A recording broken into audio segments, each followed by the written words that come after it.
Iran ने भी ये बहुत टैक्टफुली पिछले 30-40 दिनों में, हो सकता है कि उनकी प्रिपरेशन कुछ और पहले से रही हो, उनके हॉर्मुज़ से ऊपर, मतलब हॉर्मुज़ के नॉर्थ और नॉर्थ वेस्ट के जो पोर्ट्स हैं, जो मेनली वहाँ से तेल निकालते हैं, उसको ये देखते हुए कि ये खतरा आगे बढ़ सकता है, उन्होंने बंदर अब्बास पोर्ट, जो मेन उनका लोडिंग लाइन है, वहाँ से लेके और नीचे की तरफ, मतलब ईस्ट एंड साउथ ईस्ट पे एक चाबार पोर्ट है, जो आप याद करें इंडिया वास्ते में बना रहा था। इस बार के फाइनेंस बिल में उसके लिए कुछ पैसे मिसेस सीतारमन ने नहीं दिए, रोक दिया, ज़ीरो कर दिया। तो वो उन्होंने पाइपलाइन एक डेवलप की हुई है फ्रॉम बंदर अब्बास टू चारबाग, ताकि अगर हॉर्मुज़ को अमेरिका ने ईरानियन शिप्स के लिए ब्लॉक किया, तो वो बाय पाइपलाइन अपने तेल को यहाँ चाबार लाएँगे और वहाँ से सेल ऑफ करेंगे। ये अभी तक की करंट जानकारी है। इस वजह से भी अब अमेरिका को देखना पड़ेगा कि क्या वो सिर्फ हॉर्मुज़ को ब्लॉक करना चाहते हैं, हम्म। या वो total sale of Iranian oil के एक क्लॉज़ लगा के, और इनके सारे ports, not only those ports which are beyond Hormuz, सारे ईरानियन पोर्ट से तेल को रोकना पड़ेगा, अगर वो प्रॉपर इकोनॉमिक नाकेबंदी करना चाहते हैं ईरान पर। एब्सोल्युटली। और जी, बिल्कुल। साहिर सर, जैसे कि आपने बताया भी, ये तमाम पैरामीटर्स पर शायद वर्क किया भी गया हो, लेकिन वो एग्जीक्यूट होने के बावजूद भी असर नहीं डाला गया, और ईरान अभी भी वैसे ही उसी स्टांस पर है, और आखिर में डोनाल्ड ट्रंप को यू टर्न लेना पड़ा है। शारदेंदु सर, आप ज़रा मुझे इस बात को समझाने की ज़रा कोशिश कीजिएगा कि अभी जो तानाशाही, क्योंकि कई दफ़ा हिटलर से कंपेयर किया गया बेंजामिन नेतन्याहू को भी, डोनाल्ड ट्रंप को भी, कि उसी अंदाज में डिक्टेट करना चाहते हैं दुनिया को। अब डोनाल्ड ट्रंप ये चाहते हैं कि जैसा वो कहे, जैसा वो आदेश दे, जैसा वो निर्देशित करे, दुनिया उसी के हिसाब से चले। वो पूरा जो रॉब है वो सुपर पावर वाला दिखाना चाहते हैं, लेकिन वो रॉब यहाँ पर फेल होता हुआ नजर आ रहा है। वो डिक्टेट कर नहीं पा रहे हैं ईरान को। देखिए, ऐसा है ऋतु जी कि अगर आप गलत जगह पे गलत काम करेंगे तो आप कितनी भी बड़ी पावर हो, कितने बड़े मिलिट्री पावर हो, आपको मुंह की खानी पड़ेगी। आपने आपका डिसीजन ही गलत हो गया और आपने जो ऑब्जेक्टिव सेट किए थे वो भी गलत हो गए। और टाइम टू टाइम आप ऐसे ऐसे डिसीजन लेते चले जा रहे हैं जिसको आप इम्प्लीमेंट नहीं कर सकते हैं। आपने सी ब्लॉकेट लगाने की तो बात कर दी, लेकिन सी ब्लॉकेट बहुत बड़ा टर्म होता है।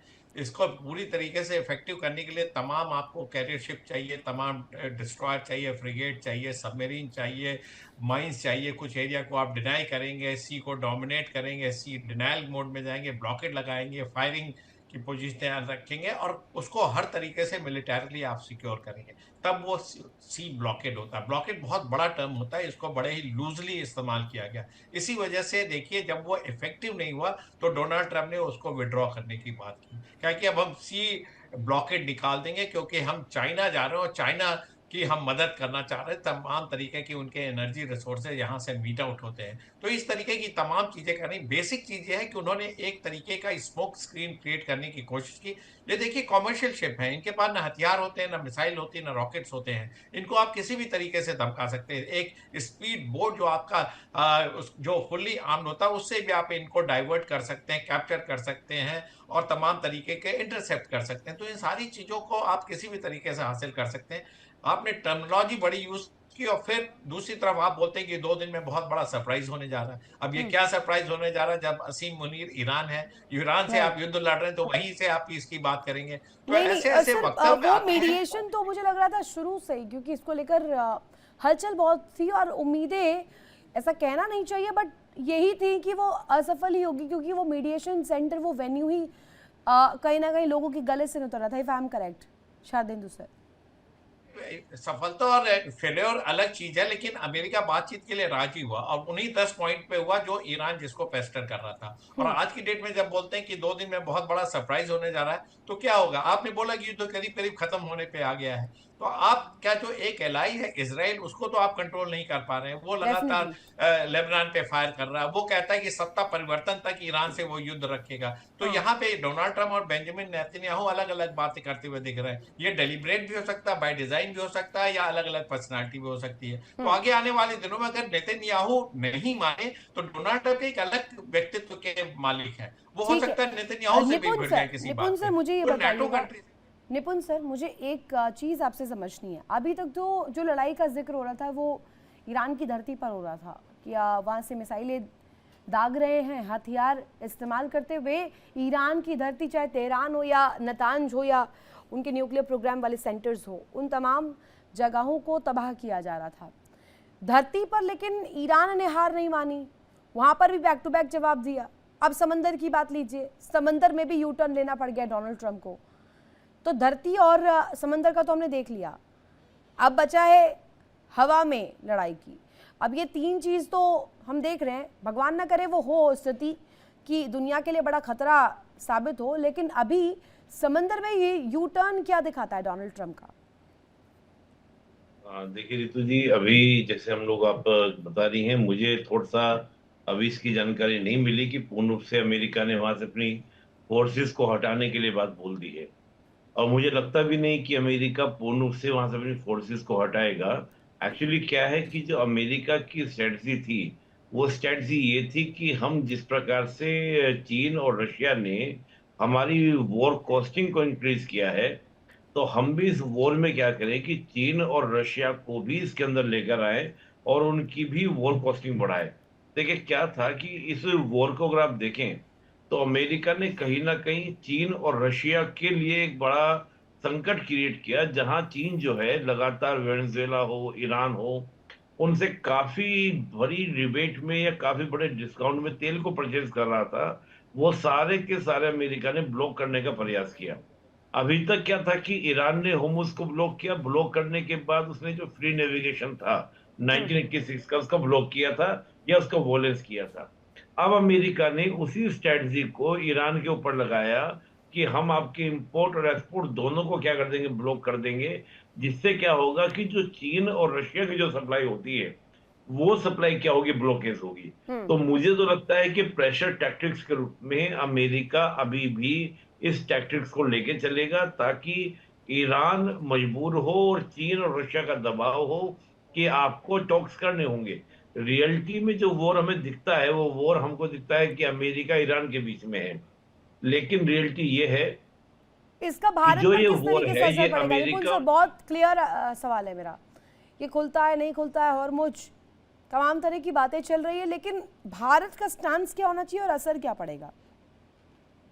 देखिए भारत का सिंपल स्टैंड है, भारत ने हमेशा फ्री नेविगेशन का समर्थन किया है। आपको याद होगा पीएम मोदी ने जब दोनों सदनों को एड्रेस किया था, तब भी उन्होंने इस बात को बोला था। और कल भी हमारे जो विदेश मंत्रालय के प्रवक्ता है रणधीर जायसवाल जी, उन्होंने भी फ्री नेविगेशन का समर्थन किया था। और इसी को लेकर पीएम मोदी की प्रेसिडेंट ट्रंप से बात भी हुई थी। तो फ्री नेविगेशन को लेकर तो भारत किसी तरह से कोई भी बात रखने को तैयार नहीं। भारत का सिंपल कहना है कि फ्री नेविगेशन होना चाहिए।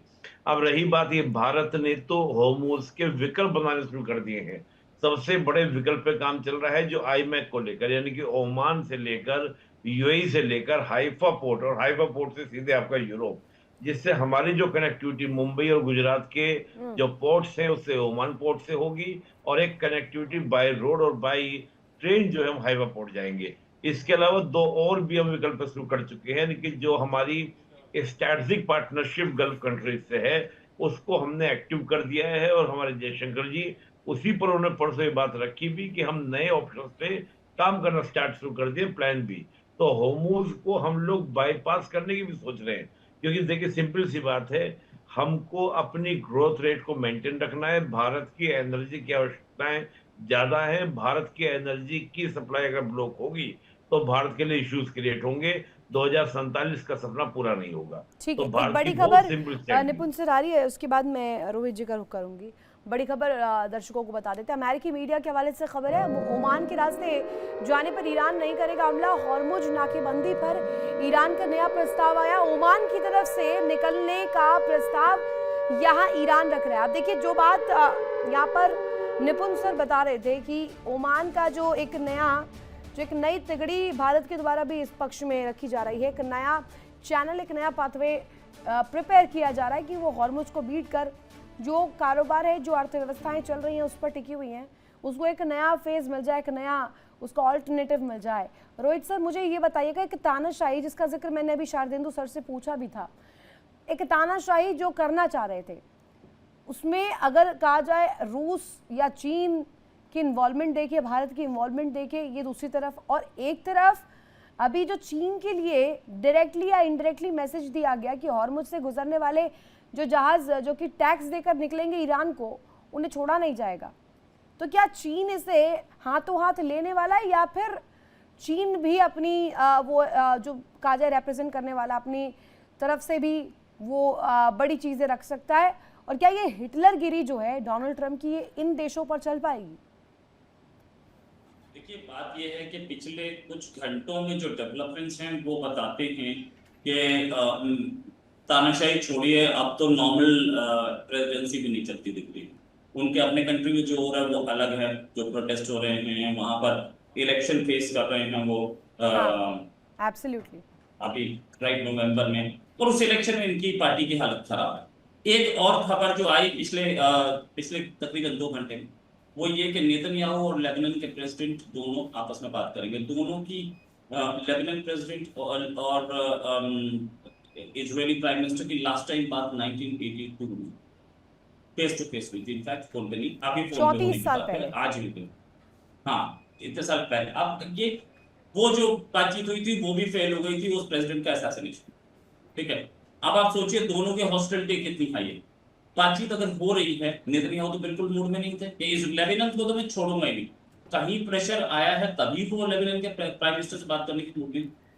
इस समय आसिम मुनीर कहाँ है? वो है तेहरान में। कुछ बात की है उन्होंने, कुछ बात करके उनके पास एक मसौदा आया, और मसौदा क्योंकि ईरानियन साइड और अमेरिकन साइड मैसेजेस पे बात कर रही थी, ये सिर्फ वहां पहुंचे थे हेल्प करने के लिए कि कहीं कोई प्रॉब्लम आए तो मुझे बताना, आप आपस में बात करिए। इसका मतलब उनके पास एक मसौदा आया है, ये वॉशिंगटन जा रहे हैं कल Asim Munir going to Washington means के कोई मसौदा मोटा इनके हाथ में है जिसको ये चाहते हैं कि उधर जाके बताते हैं। तो जो अमेरिका ये बोल रहा था कि 4 दिन में हम खत्म कर देंगे, रिजीम चेंज कर देंगे, मुश्तबा को मैंने बिठा दिया आपने, जो कि उससे ज्यादा हार्ड लाइन है। ब्लॉकेड आपका चला नहीं। ब्लॉकेड पे भी एक स्टेटमेंट आया IRGC के चीफ का, और बड़ा इंपॉर्टेंट स्टेटमेंट है कि अगर ब्लॉकेड करोगे तो हम अपना तेल जो है रशिया के थ्रू राउट कर देंगे। अब उससे ये भी समझ में आता है कि रशिया अपना तेल कहाँ से राउट कर रहा है, और रशिया के थ्रू निकालोगे रशिया चला जाएगा, रशिया से उधर चला जाएगा, चाइना चला जाएगा, और चाइना से घूम के आ जाएगा इंडिया। आप फिर क्या कर लोगे? तो ये सारे रास्ते, इसका मतलब कहीं कहीं यूनिटी होती दिख रही थी, और कहीं कहीं ऐसा हो रहा था कि अमेरिका के सबसे खास जो लोग थे वो भी उसके साथ नहीं थे, नेटो एलायंस। अभी 4 मई को एक बहुत इंपॉर्टेंट डे, 7 मई को 4 मई को हमारे इलेक्शंस के रिजल्ट्स हैं, 7 मई को ब्रिटेन में इलेक्शंस के रिजल्ट्स हैं, हालांकि लोकल बॉडी इलेक्शंस, लेकिन रिजल्ट्स आ रहे हैं। और स्टीयर काइमर की जो पार्टी है, स्टीयर काइमर खुद उसमें है, वो पार्टी 4th नंबर पे चल रही है। इन रिजल्ट्स के आने के बाद स्टीयर काइमर तो गए, वो तो नहीं दिखते। सर अपनी बात को कंप्लीट कीजिएगा। एक बड़ी खबर आ रही है, उसके बाद वापस आ रही हूँ आपके पास। ईरान के साथ युद्ध पर व्हाइट हाउस से ये बड़ी खबर है। डच राजा रानी से ट्रंप ने ईरान युद्ध पर बात की है। ट्रंप जल्द खत्म करना चाहते हैं ईरान युद्ध। सूत्रों के हवाले से इस वक्त की बड़ी खबर, तेहरान पर दबाव बनाकर ही झुकाया जा सकता है, दबाव बनने के बाद ही ईरान बातचीत करेगा, सूत्र ये बता रहे हैं। और ये मुलाकात कितनी इंपॉर्टेंट हो जाती है, रोहित से इस पर भी जरा आप अपनी बात कंप्लीट कीजिएगा और इस पर भी जरा रिएक्शन दीजिएगा। परसों का जेडी वैंस का एक स्टेटमेंट है, और बड़ा प्यारा स्टेटमेंट, वो ये कि हम झुकेंगे या नहीं, हम एस्केलेशन करेंगे, हम कॉम्प्रोमाइज नहीं करेंगे। ये जेडी वैंस का स्टेटमेंट। और अभी क्या हो रहा है, ये तेहरान से वॉशिंगटन कैसे जा रहे हैं, इसका मतलब तो झुक रहे हैं ना। यहाँ मेरे गुरु बैठे हैं, ब्रिगेडियर शादेंदु सर, ये पहले भी बता चुके थे कि ईरान जो है वो बहुत स्ट्रांग होकर चलेगा और लंबी लड़ाई लड़ेगा। जिस समय लड़ाई शुरू हुई थी उसी समय बताते थे नहीं लंबी लड़ाई लड़ेगा। द फैक्ट इज कि आप एक बात समझिए कि ये जो वॉर हो रही है इसमें अमेरिका का स्टैंड बार बार क्यों चेंज हो रहा है, और अमेरिका इतना कुछ ले गया है वहां पे। आप तीसरा एयरक्राफ्ट कैरियर आपके सामने आ रहा है। अभी आपने एक का नाम लिया, 2 का नाम लिया, एक लिंकन और एक जेरल्ड फोर्ड, एक तीसरा बुश भी आ रहा है वहां पे, और बुश आ रहा है अफ्रीका के थ्रू। 3 एयरक्राफ्ट कैरियर, अरे 2 बहुत होते थे यार किसी भी कंट्री को झुकाने के लिए। 3 एयरक्राफ्ट कैरियर्स, मिसाइल डिस्ट्रॉयर्स, सब कहते हैं वो डोनाल्ड ट्रंप अनप्रेडिक्टेबल है। यही तो वजह है, जहां आवश्यकता 2 की है वहां 3-3 युद्धपोतों की तैनाती कर देना। उसके बाद ये कहना कि जंग से हम पीछे हटना चाहते हैं, हमें पीस चाहिए। ये दोनों ही बातें एक साथ एक डॉट पर नहीं आ पाती है। साहिल सर, मुझे इस पर ज़रा बताइएगा, जितनी दफ़ा हमने डोनाल्ड ट्रंप के संबोधन सुने हैं और दूसरा संबोधन जो सामने आया था जिसमें तो उन्होंने स्पष्ट कर दिया था, उन्होंने सीधे इस बात को रखा था कि नेवल फोर्सेस ईरान की ख़त्म हो चुकी है। अब ये वही वाली नेवल फोर्सेस है ना जहाँ पर इन्होंने नाकेबंदी की और यू टर्न ले लिया है। तो ये नेवल फोर्सेस ख़त्म हो गई है या अभी भी डोनाल्ड ट्रंप ने ये छलावा ही दिखाया था दुनिया को? नहीं, उनका दोनों डबल वैमी है। एक तो उनकी ब्रीफिंग आई रियली वंडर कि कौन करता है। ईरान के पास कभी नेवल फोर्स और एयर फोर्स थी ही नहीं, मतलब marginal, they have never developed. उनके पास सिर्फ लैंड आर्मी 90% है और नेवी के और एयरफोर्स के सबके जग जाहिर है। पता नहीं ट्रंप को क्या प्रॉब्लम है, कुछ भी बोलते रहते हैं कि अभी उनकी नेवी बर्बाद कर दी, 200 जहाज तोड़ दिए, उनके सब सबमरीन तोड़ दिए, एयरफोर्स बर्बाद कर दी। उसको पहले उसको डेटा देखना चाहिए। आजकल एआई पे गूगल पे सब मिल जाता है। तो आई रियली वंडर। उसके पहले उन्होंने जून में बोला था ऋतु कि उन्होंने इनके न्यूक्लियर प्रोग्राम को ऑब्लिटरेट कर दिया जून में, मतलब 180 दिन लड़ाई पहले। करी क्यों रहे? अब जब सब चीजें सॉर्ट ही हो गई हैं तो he should have stopped now. Exactly. He doesn't understand. Probably he has some juvenile delinquent kind of a mindset. तो वो क्या बोल रहा है? जून में आपने बोला है, ग्लोबल मीडिया के सामने रिपीटेडली बोला है कि उनके न्यूक्लियर प्रोग्राम को हमने खत्म कर दिया, और अभी ये 28 फरवरी को अटैक करते हो कि हम तुम्हारे न्यूक्लियर प्रोग्राम को नहीं देखना चाहते हैं, अगले 10-20 साल तक तुम एनरिचमेंट नहीं करोगे। तो Donald Trump is not to be taken seriously in what he says, but Ritu at the same time as they attacked Iran, जब उन्होंने अटैक किया था तो उनके 4 मेजर पॉइंट थे। हम लोग बार बार इस पे बात कर रहे हैं। ईरान की लीडरशिप को अच्छा खासा खत्म किया है, कम व्हाट में 40-50 टॉप के लोग आईआरजीसी के और खुमैनी साहब के जा चुके हैं। ईरान की मिलिट्री, आर्मी बेस्ड मिलिट्री की मेजर डिग्रेडेशन हुई है, मेजर। हाँ, ये ठीक है कि उनकी अंडरग्राउंड एसेट्स को ये नहीं मार पाए। आप कह रहे डिग्रेडेशन हुई है, लेकिन अभी जो खबर आई है कि 11-11 जहाज नाक के नीचे से निकल जाते हैं और अमेरिका को खबर भी नहीं होती है नाकेबंदी के बावजूद। तो ये लूपहोल है या कुछ सुस्त सा रवैया है? 2-2, 3-3 युद्धपोत आप लगा रहे हैं, डिस्ट्रॉयर्स लगा रहे हैं, and that too cost 11 ships. या ऋतु, अंडरस्टैंड, पेंटागन में मैच्योर्ड लोग हैं, they know the cost of hitting a oil carrying ship in a very narrow lane. तो they are being matured कि अभी तक उन्होंने use of force, use of fire power की ऑथराइजेशन नहीं की है, जैसा कि मुझे उनकी वार्निंग वाली जो ऑडियो घूम रही है उसको सुन के लगता है। ट्रंप में भी speaking whatever, but the executive fire orders नहीं इशू किए हुए हैं, और इसका फायदा लेके जो वॉरिंग काइंड ऑफ नेचर के शिप कैप्टन्स होंगे, चाहे चाइना का कुछ ऑर्डर होगा कि लेट अस सी, वो प्रोब कर रहे हैं कि कितनी देर तक ये रोकते हैं, किस तरह से रोकते हैं। कई बार इस तरह की एक्टिविटीज अंडर स्टेट गाइडेंस होती है कि लेट अस प्रोब। तो उस तरह की 10-12 शिप्स निकलना कोई बहुत बड़ी चीज नहीं है, क्योंकि अमेरिका ने अभी फायर पावर यूज नहीं किया। अगर ये वो यूज करने लगेंगे तो एस्केलेशन मैट्रिक्स के एक ऐसे लेवल पे पहुंच जाएंगे जहां इसको रोक पाना बहुत मुश्किल है। देखिए इंडिया डेली 24/7 अब आपकी स्मार्ट टीवी पर। इंडिया डेली मौजूद है सभी डिजिटल प्लेटफॉर्म पर लाइव और लगातार। इंडिया डेली 24/7 हर दिन राष्ट्र को समर्पित।